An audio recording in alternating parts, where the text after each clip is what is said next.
Not surprising that some of the firms are taking a hit. Yash is here with more on it. Yash. Good afternoon, Neeraj. So, as you rightly put, the Chinese retail sales for the month of February came earlier in the day, and we saw an 80% drop year on year for the month of February, which is the highest drop in retail sales that they have reported on record. Now, what this means is for the two companies, that is Tata Motors and Motherson Sumi in specific, is that it is negatively impacted because nearly 11% of Tata Motors' revenues, they come from China on account of exports of its JLR car, as well as Motherson Sumi, which gets about 6% of its consolidated revenues from China.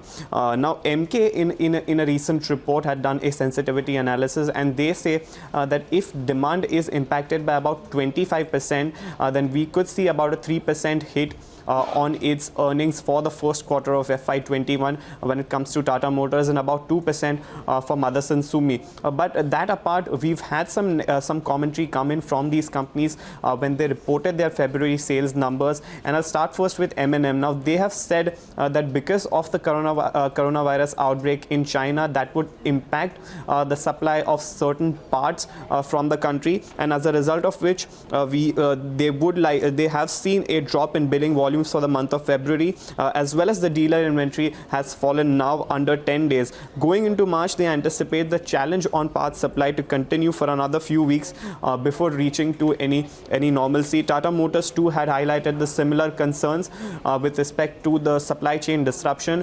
TVS Motors, before announcing their February numbers, had said that because of the coronavirus outbreak, their February production was any which ways lower by about 10%. So up until now, while we've had trouble with respect to the demand being extremely low and dealers finding it difficult to sell cars, from my interaction with some of the channel partners, and not necessarily just these companies, but some of the newer entrants like MG Hector as well as Kia, well, they have been sitting idle at their dealerships because they haven't received any cars from the OEMs, and this is a big issue going forward.